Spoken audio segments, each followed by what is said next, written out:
this time, man, because it's Saturday. I do. Let's just preface this by saying I did not pick the Bulls to win. You can go through all my picks online. I did not pick the Bulls to win. I picked the Munster to win because it was at home. And I mean, Bulls get the narrowest of victory, 16-13. Bulls get the job done. Well done to them. Fair play. Yeah, the try with Abrahams for Munster, the try for Kutsia and the Bulls. A game marred and terrible officiating. Terrible, and like I said, I'm doing this in front of a South African flag.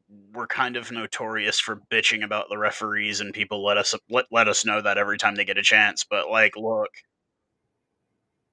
there was some absolutely piss shit calls on this. I'm gonna see if I can pull up the link you just sent me for the Twitter feed via the basically explaining to everyone. It's not gonna let me sign in. Crap. I have a few more for you as well. Let me see if I can pull this up. The Bulls try should never have stood, but the fuck are you talking about, man? Yeah, so well, I can show you the evidence anyway, but because it's out there straight away. So I don't know the guy's name, but the Bulls player number 8, is it Hanekom? That's Cameron Hanekom. Yeah, he takes a quick tap with his knee. Okay, he takes a quick tap with his knee. That's not allowed. So on the restart, Crowley has a quick discussion with Piardi, and he tells him he's taking the quick tap with his knee. Like you can see him pointing to his knee, and Piardi actually says no, he did it with his foot. But the evidence is there. I'm sure everybody's looking on the camera right now, like, what the hell is this guy doing? I'm trying to link my WhatsApp to my phone or to my computer, and this is the only way I can actually do it, guys. So WhatsApp is not a big thing here in the US. Unfortunately, it's which is weird because it's an American thing. So I'm gonna see if this will let me share this. I will copy and see if we can share this little image here for our friends at home. It was a pretty interesting little thing you sent me. I don't know if it's gonna let me do this on here. No, it's gonna show. Cool. I can't believe it. So, for anybody that's wanting to know what he's talking about, we're about to show you here. So, it's on the screen right now, guys. You guys can kind of see it. This is what happens for uncontested scrums. Does the team lose any players?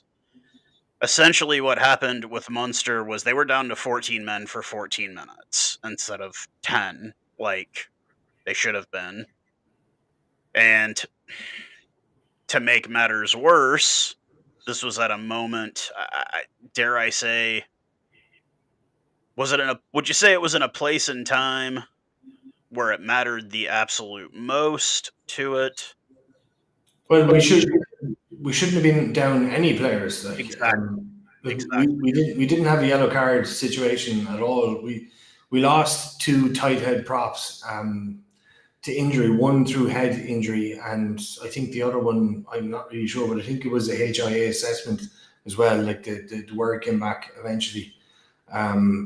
So if you look at head injury, the head injury column, it says no.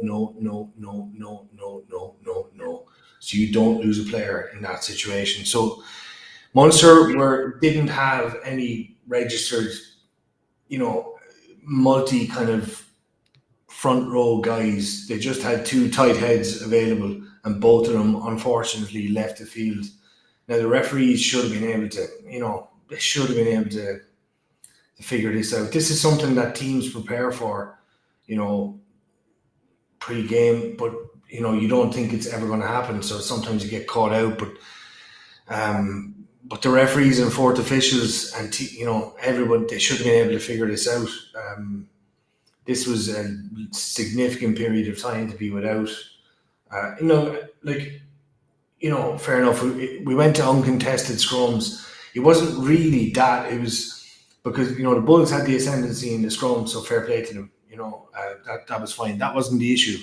Munster didn't pull a player off the field because for that reason. Munster would never do that. He was pulled off for HIA.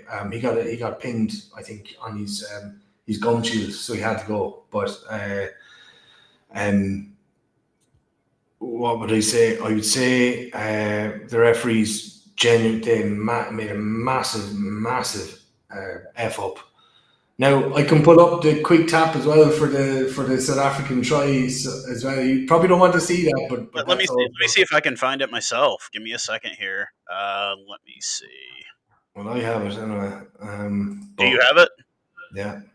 Why don't you send that my way, man, and we'll go ahead and play that for everyone because I don't even remember that part. I don't remember him quick tapping it off of his knee. Yeah. For those who follow the man Rugby Mall, I'm pretty sure that guy is Mall, which means crazy in Afrikaans right now. It wasn't like it was trench warfare. There were a lot of hard tackles. That first half, we saw one with Johan Husen, where it was a legal hit. It was but it was an extremely aggressive hit on Jack Crowley. Like he just took him down hard, like very hard. It was legal. It was a legal hit. It wasn't a high tackle. Wasn't anything. It was at the chest, but it was also a bit excessive. But you saw that a lot in the game. I went back and finally watched the first half of the Sharks game yesterday, where Eben basically got in a fight with the entire team. Like the entire team, he got in a fight with every single person at the same time, basically. And so link is in your email. Yeah, it's in my email. Okay, let me check here. On my email or WhatsApp? Email. Okay, there we go. It's another Twitter link. Yeah. It's going to pop up here. Okay, all right. I'm going to share this and we'll start it all over again. We will share this screen.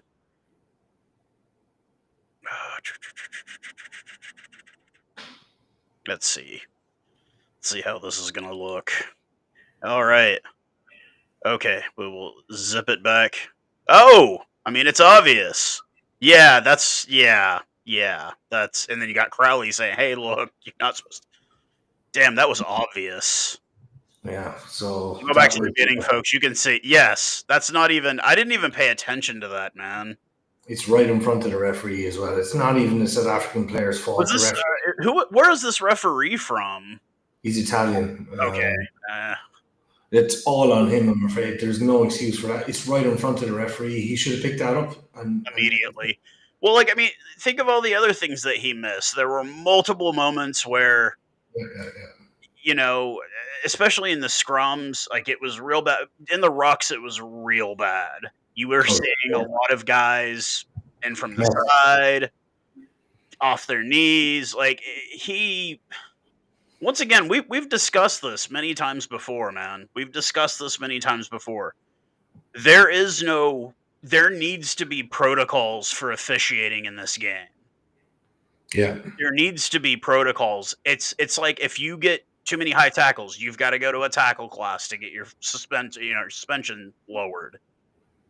If you're an official and you call a bad game like this, you need to go back to school. There needs to be some kind of way that when we have officials that have bad games, and there's protocols. World Rugby says, look, you can't run a game until you complete a course. We make the players do it. We make the coaches do it. We make everyone else do it. Why don't we make the officials do it? I totally agree with you. I'm reading. This is another South African creator, Brendan Nell is his name. He's saying commentators are confused by uncontested scrums in Munster Bulls. First thing you have to understand is when the commentators are saying confused, that's polite language for I don't want to outright slate the referee on live TV because we're all working together in this production that is, Showtime Rugby, URC. But if they stop talking over the ref, explanations, perhaps, they might know. There was no explanation. The referee genuinely actually said it afterwards. He said it to the Munster captain. He said, "Unfortunately, there's too many rules in this game." Can you Yeah, imagine that? Like, yeah. that's shocking. That's I bad. mean, That's really, really bad. this Like, this was painful to watch, even as a guy that obviously is a Bulls fan, but picked Munster to win because it was at home. Now, I will say, I want to go ahead and mention something. The crowd was amazing. It was an absolutely electric crowd. The pitch was in pristine, considering the game prior to this. Watch the Stormers match, and you could still see all the soccer dash lines on the field. That's what I will hand. Tummen Park is a rugby field. It's not used for anything else. It's a rugby field. And the grass, everything looked pristine. The crowd looked good. It looked like there had been a few South Africans. I don't know if they were expats or they actually traveled up for the game. there's lots of South Africans. I have lots of SA buddies in Limerick. There's a lot of them. Yeah. Okay, so I mean, obviously it was a good crowd, but it was painfully obvious by the time we went into the sheds at halftime that this was not going to be a pretty game. It was No, not going going to to be be pretty game. Like, ugly, ugly, ugly, and what made it worse was the officiating. It would have been ugly even without the officiating issue. but it got so disorganized for Munster because, well, I mean, first of all, like, our starting lineup got completely messed up. So our scrum half, Casey, who's in fantastic form, pulled up in the warm up. I'm not really sure about the extent of that issue, but he didn't play. So I'm hoping it was just Did they end up starting Connor Murray at 9, or did he? yeah, Okay, that was the thing when I actually looked at Murray. Murray was wearing number 9, so I was like, okay, it must have happened before the game. yeah, But also Peter O'Mahony didn't play. So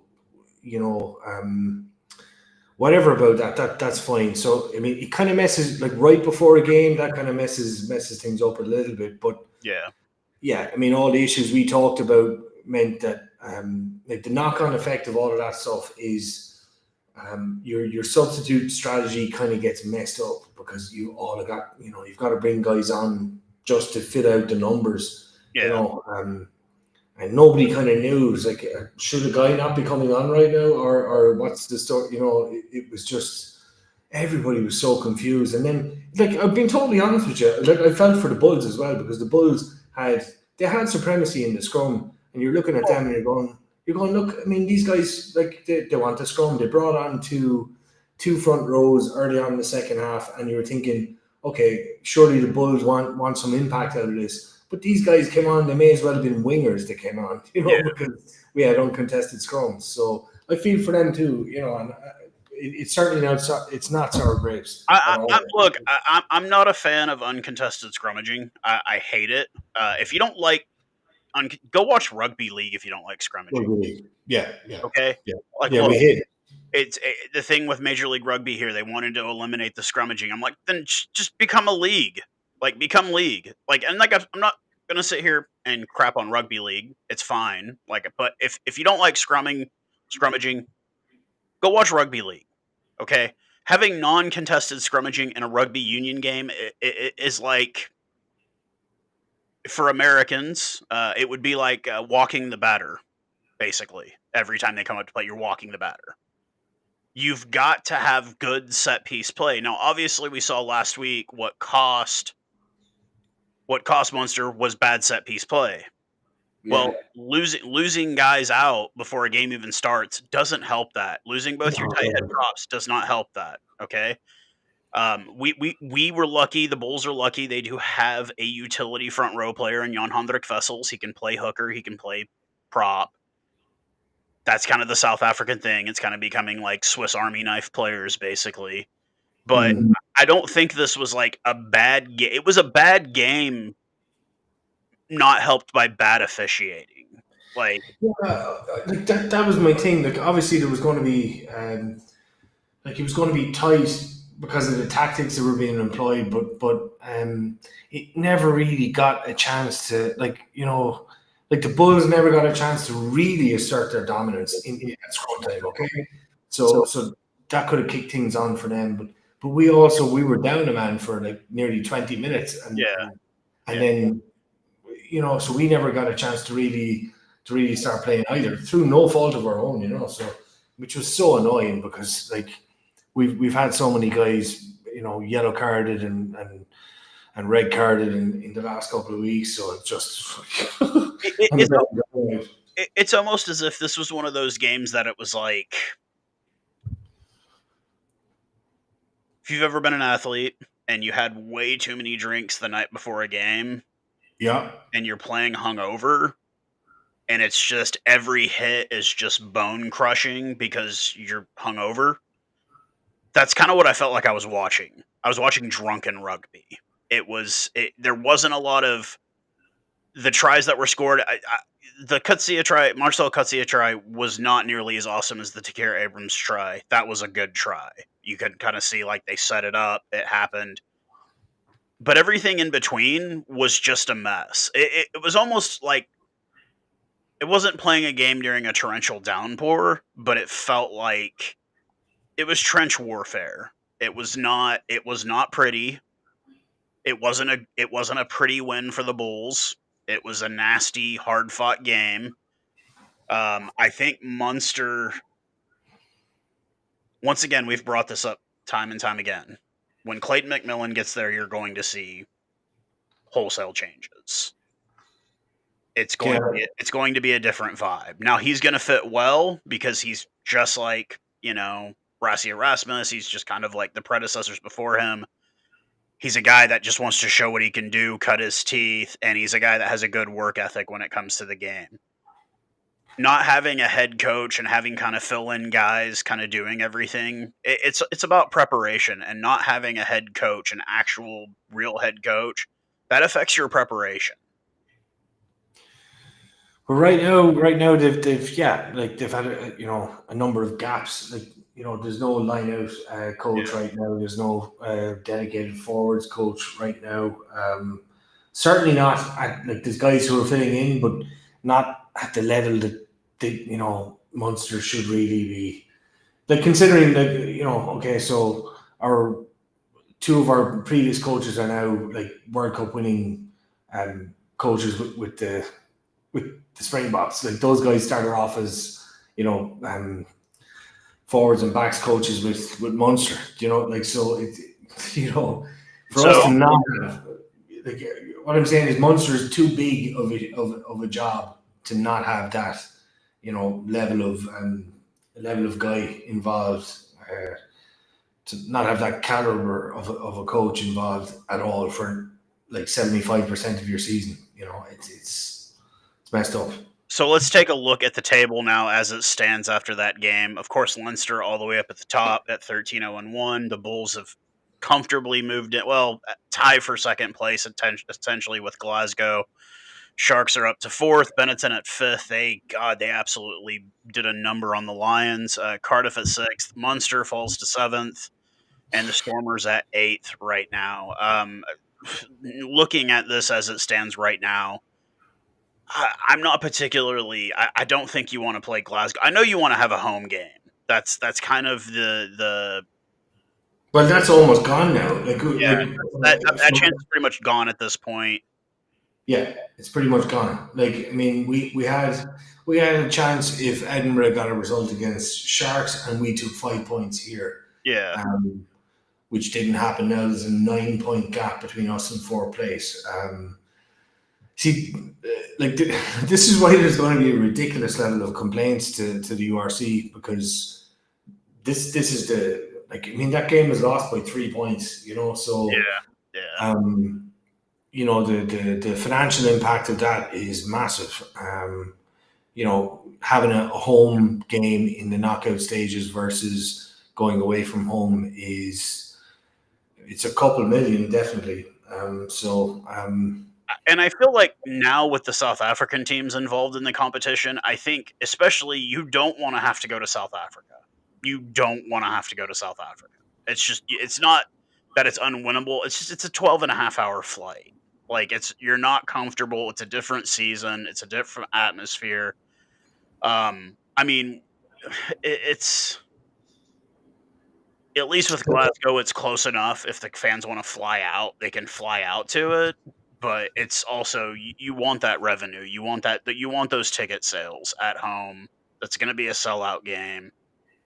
100%. I mean, you want those ticket sales, but I mean, like you kind of touched on it earlier on. Like I'm going to get back into it again. Like how can a referee make mistakes like that? How can a group of officials make mistakes like that? Like, as in, I don't understand. This is the second time it's happened to Munster this season, by the way. But Well, um, to be fair, okay. To be fair, for anybody that doesn't already know this, I got let go from my job this week after pretty much 14 years with the company.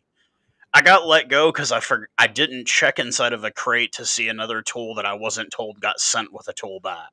Okay, I got let go for that after 14 years. This referee cost money and cost points and you know what I mean? Like, and yeah, he's still gonna have a job. Like, what I did pales in comparison to what this guy did, and he's yeah, still gonna have a job. Like, and he's a professional. and Yeah, we don't have the ability to do that now. Like, look, the Rassi Erasmus thing with Nick Berry. Okay, Nick Berry will never officiate another South Africa game ever, yeah. ever. He didn't lose his job. He just can't officiate South African games. I think it's more he chooses not to too. But like, who was this official today, man? Hold on. I'm trying to figure out who this guy was, URC. Andre Piardi. Okay, Andre Piardi. Okay. Yeah, Let's Italian guy. Yeah, yeah, yeah. Being honest, I've never really had an issue with him. But this was a ginormous mistake. Like, this is not a small mistake. This is a huge mistake, and he Holy doubled. shit. This guy's a Like, kid, man.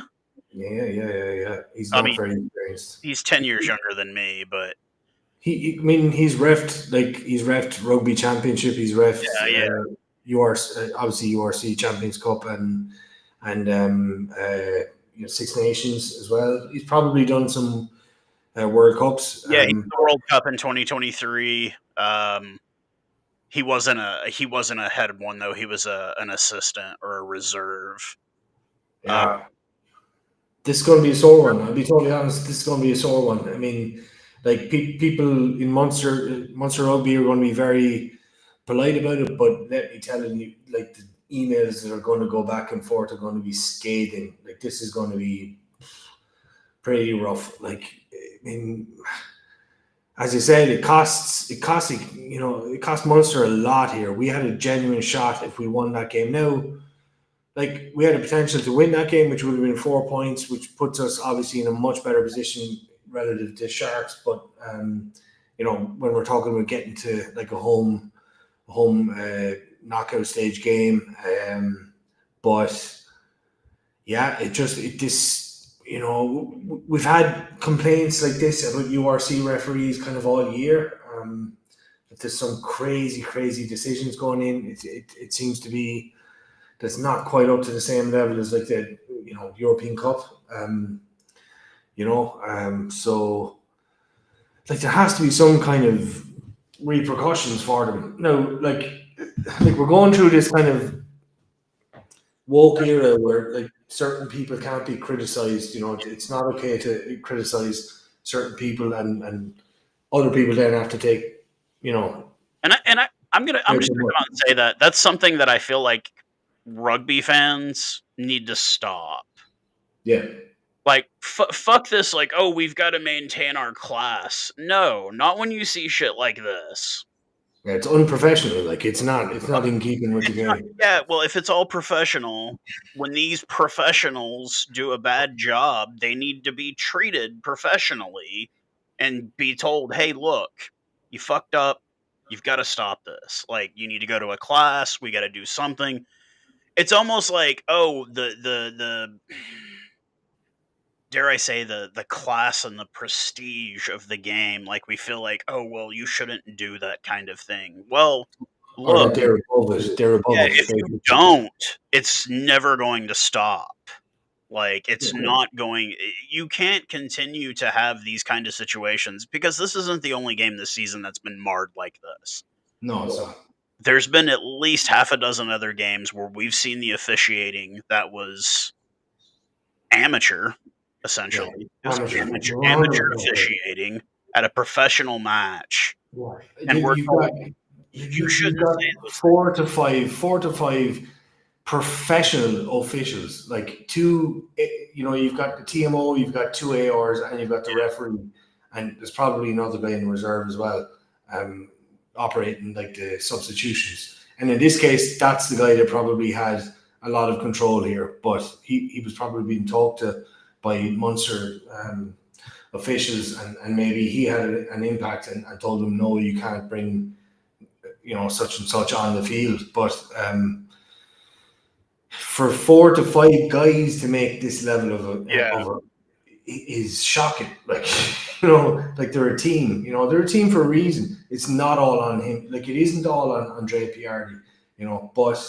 But he does. The buck does stop with him. He is the number one official on the day. So yeah. Like, it hasn't happened, or I don't believe it's happened in rugby yet, but it has happened here in America with all of our sports, where you find dirty officials who are gambling, who are doing things that they shouldn't have been doing. There's multiple documentaries. It happens here. Okay. Yes, I get this is America and sport is completely different here. It's a lot more money than everywhere else. And I get that. But at the same time, if you don't hold these people accountable, it doesn't stop.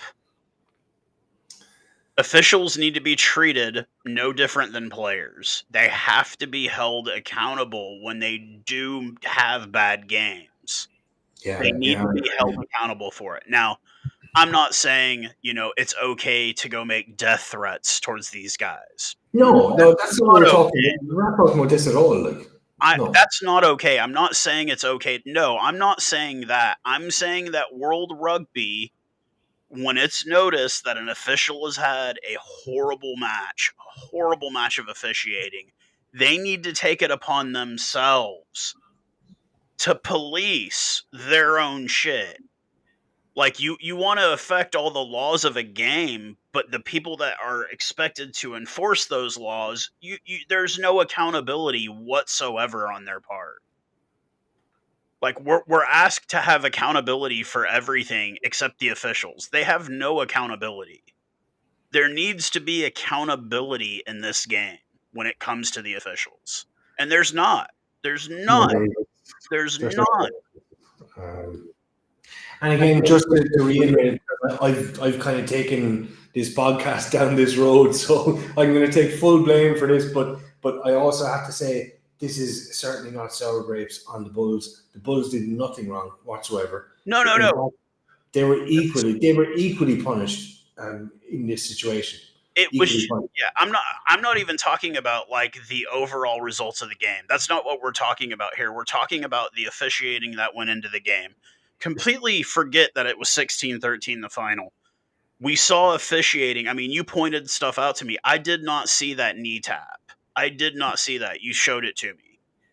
And the referee is standing right there, and then Crowley goes and says, hey, look, man, it's got to be off the foot, not off the knee. Now, if I'm wrong about that, somebody in the comment section, please say, no, that they're allowed to do that. But from what I've learned, you're not allowed to do that. Like, no, it has to be a foot tap. Yeah. 100%. Yeah. And it's, you're seeing it, and that guy's not going to be held. They're not going to there's not going to be a disciplinary board for the referee having a bad, and there should be. If these players are professional, if these coaches are professional, and if they screw up, they have to go before a discipline board. We should do it with the referees too. I'm not saying that he should lose his job for it, but there needs to be accountability. And there's none. There's none. Man, the internet is absolutely blowing up. Yeah, I'm sure. It's going like there needs to be accountability. So I mean, at this stage, like, you have a guy who's reffing at international level, test level. So like, what do you do with him? You tell him he needs to sit down. He's one of the more senior referees in the URC, by the way. Yeah. He's one of the more senior referees. Um, so Like, and we've all seen it. Like Nigel Owens, he's obviously retired. He has a yeah, little thing that he does for Rugby Pass where he'll analyze games and he'll kind of show you everything from of an official's point of view. I love him for it. That, and I yeah. mean, his one-liners are legendary. I mean, this is rugby. This isn't soccer. If you dive like that again, like it's just like we all remember him. We all remember. I'm the official. You're the player. I'll do my job. You do your. I mean, that's what we loved about him because he had some great one-liners. But even now that he's not doing this anymore, he analyzes it. And I mean, like I say, if they miss something, a call or two, that's fine, okay? But when it's a game like this where you can watch for 40 minutes and count on two hands how many things they're missing, that's when there needs to be accountability. Like it's not as if like okay, they let the kick clock expire 2 seconds before a kick was like that happens. That happens. There's a lot of stuff going on around you. But when it's stuff like this that it's painfully obvious that things are not being called correctly, there needs to be accountability. There But needs like it comes down to the team. So like I have like I'm trying to defend. I'm trying in my head. I'm trying to defend the referee team. So I'm thinking, okay, so like we've had like a series of directives that are geared towards speeding the game up at scrum time, yeah, line out time, at kind of every set play time, right? So that gives the referees less time to actually deal with it. But in this case, it's a cold situation because the guys on the touchline are actually in charge. yeah, And Andrea Piardi is really just communicating with them. yeah. But he still should kind of know, hold on, that's not right. Because there was communication from Munster's team to say, listen, that was a head injury. He's gone off for a HIA. Like he was only on the field. Like Stephen Archer was only on the field for like a few minutes. So like why else would he be gone off the field? Like it was a head injury, and he jogged off the field as well. He got pinged. I think he got pinged on his gum shield. So it was one of That's those the other situations. thing. They added that this year, or I guess in the last 2 years, where they added the sensor. We Yeah, don't call it a gum shield here. We call it a mouthpiece. the mouthpiece. Okay, yeah, Dude, oh, look, we could do a whole conversation about things in America that are named differently, and it's just so sad because it's like it has to be specific here. Like, it's not pavement; it's a sidewalk. Like, it's like they couldn't figure out by one word, so they had to use two words. Like, we couldn't say gum shield; we had to say mouth guard. But they've put like an electronic device that recognizes hard impact, like basically like whiplash type hits. yeah, And I mean, I'm for the safety of the players, don't get me wrong, but like this thing, I've seen a guy go up to catch a high ball in the air and it went off, yeah, landed. Like, it's not safety is paramount. These guys are professional athletes. This isn't 40 years ago. Like, they're not yeah. going back to the farm when they're done. Like, this is their job. We need to take care of these guys, but at the same time, it's like, man, you figure for all the technology we have, we could have figured out something better than a gum shield Look, sensor. I think that technology, it's obviously not perfect. Obviously not perfect, but I think, like to a large degree, it's gonna take the instance where a guy is running on adrenaline in the short term and is saying, "Yeah, I'm perfectly okay." Um, this thing is saying, "No, you need to be assessed." Do, But yeah, do you remember the first time you noticed that they were putting like the GPS packs in the back of the jerseys? yeah, it's a long time ago now. Dude, it's so weird to think about that because when we were kids, they didn't have that. Like, Yeah, now they have it, and it's not just rugby. Pretty much every sport is using this now, like their own variation of it. And it's something that like I get it. The protocols, we've got to keep steps down. We've got to keep injuries to a minimum because these guys are expected to do this for a living and for as long as they can. But then again, on sometimes it's like when that sensor goes off, you can look at it, go back, whoever's up in the box, go back and look at the 30 seconds prior to it, look at when it went off, and make the decision and say, okay, yeah, that's not an HIA, and I'm surprised there weren't more during this game. Some of these tackles they weren't illegal tackles, but you saw it multiple times. Guys just getting folded. Yeah, look, being totally honest with you, like I've had this discussion with a referee, kind of online friend of ours, and um, a lot of them are illegal. Like they are. Like basically, like the definition of a legal tackle is you've got your hands out, okay, your arms are out, not your shoulder is there, and yeah. like a lot of these tackles are shoulder and then the arm, okay? Shoulder and then the arm. It should be the arm, then the shoulder. Yeah, and basically when it goes to just if that's high and it goes to like the TMO, like what they're using as mitigation is, well, he did make an attempt to wrap, but look, if you're leading with that shoulder, you're illegal from the start. Like you are 100%, you are, so. Like Munster have even benefited in the last couple of weeks. Like we got Alex Nankerville back after a shot, a clear out, an illegal clear out, and that was a red card. There's no red card. There's no debate. That was 100% illegal.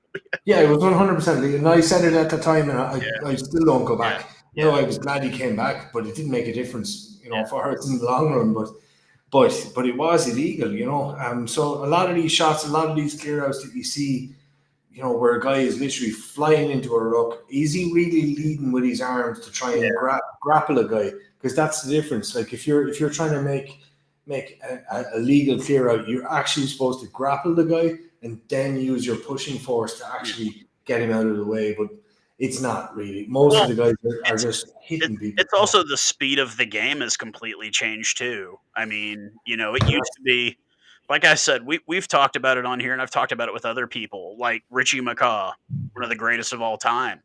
Yeah. Richie McCaw wouldn't make it in rugby right now. No, he'd be the way he would slow down the rocks. He would be gone. He would be gone. Like. It's not, and I'm not saying, he couldn't. No, it's the way the game has changed. We've watched. You guys get on YouTube. Go look up games from the 70s, man. Like, the game has changed. Dude, they used to do the lineouts like an NFL football, dude. It used to be like a one-hand overhead to throw. When they did the scrums, it wasn't set and stand. They ran at each, or they would, you know what I mean? Like, there was no protocols for it, and it's a different game now. It's a different game now. Look, I mean, like the post I'm going to do is going to be like, I'm looking at this video right now, and like this is the one that should be played. Like you should, if I send it to you, you should play it. It's where Andrea Piardi he walks up to the Munster captain and he basically just says, it's a tough game. There's so many rules in this game. Like, imagine saying that to a captain. Being an official and saying that, it's like, dude, it's your job. Like, yeah, it's the funniest shit. We can't get beyond it. But like, fair play to the Bulls. They didn't do anything wrong. Like, this is not a sour grapes affair at all. It's a URC. You have made a massive mistake here. Agreed. Well, that's what it is. We're going to end this one for the day. Thank you again, Colin, for jumping on. It was a nasty game. It was an ugly game. But we're still friends. We're still friends. Yeah. We'll move past it. Next week will be a new week. Man, I hate to say it, like, obviously you got 3 South African teams qualified for the postseason right now, but like, dare I say, dude, I'm ready for the season to kind of be over, man, just because I'm ready for all the moves to happen, not just with Munster, but like Andre Pollard going to the Bulls. Like, I'm ready to see It's like the kid that's a month before Christmas and you're already staring at where the Christmas tree should be and where the present should be. You're already just staring at that right now. It's like, But here's one question.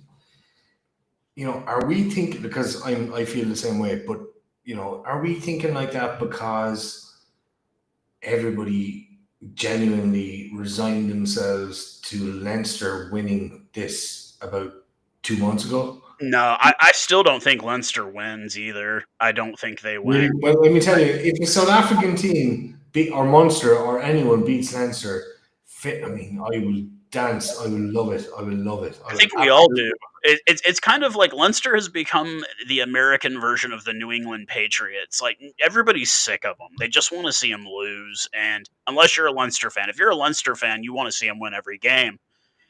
It's almost to the point where, like, we look at the situation and you see it for what it is. Obviously, Rico Iwani signing a short-term contract for next season with Leinster, and you kind of feel like, okay, they get whatever they want.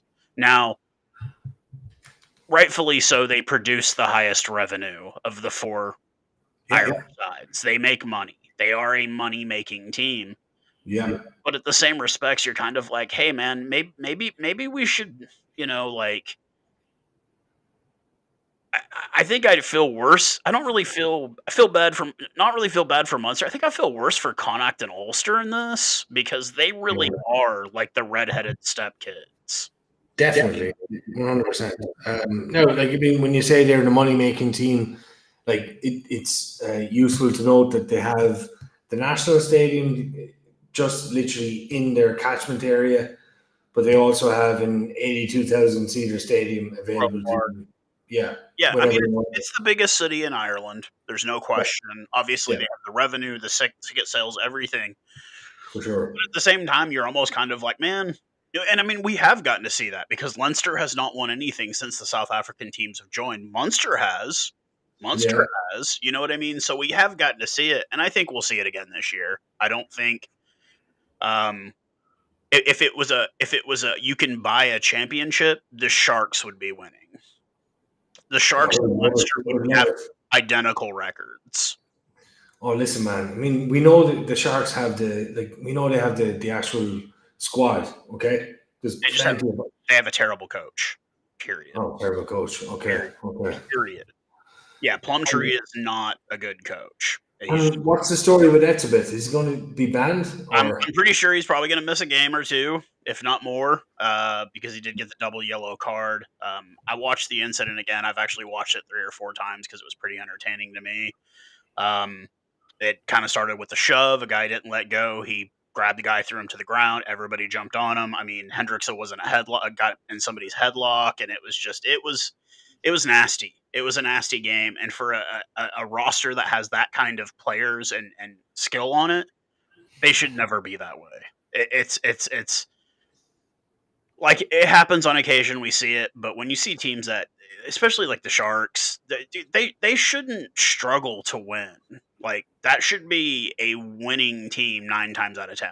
Like, with what they have in that roster, you look at the front row, you look at the flankers, you look at everything. They've got world class. I mean, they've got Lucanio, Andre Esterhuizen. They've got, Mabibi, Fossey, both Hendrickson brothers, Grant Williams. They've got everything there. They've got everything they need to win, and the team doesn't. And I think it's it's the coaching. I don't think it's the players themselves. I think it's the coaching. You just they don't have the right coach that makes those guys gel the way they do.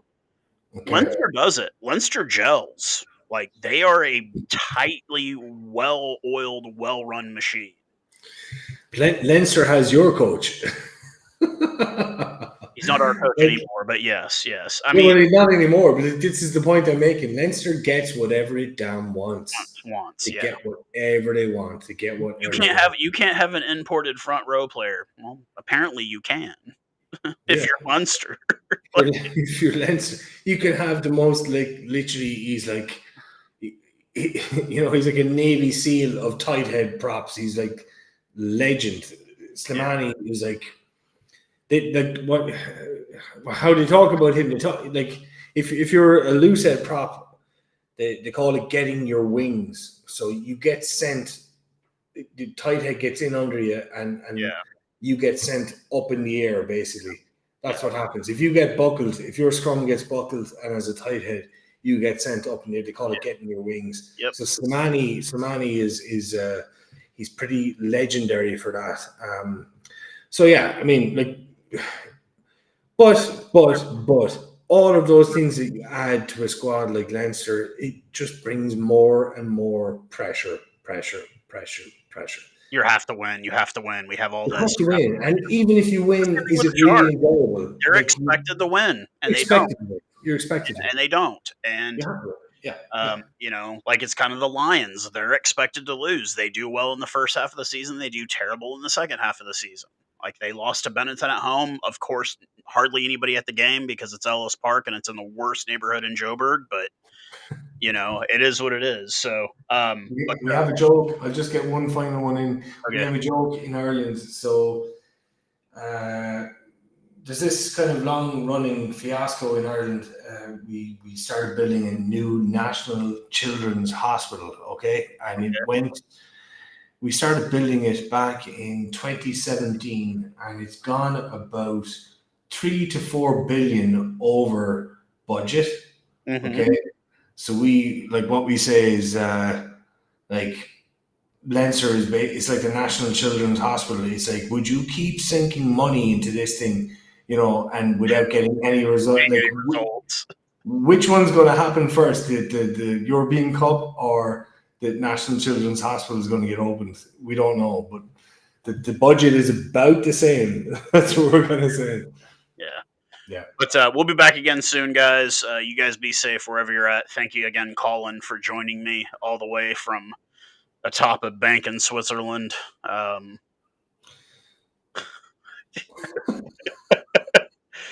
I wish I was getting gold. Yeah. Oh yeah.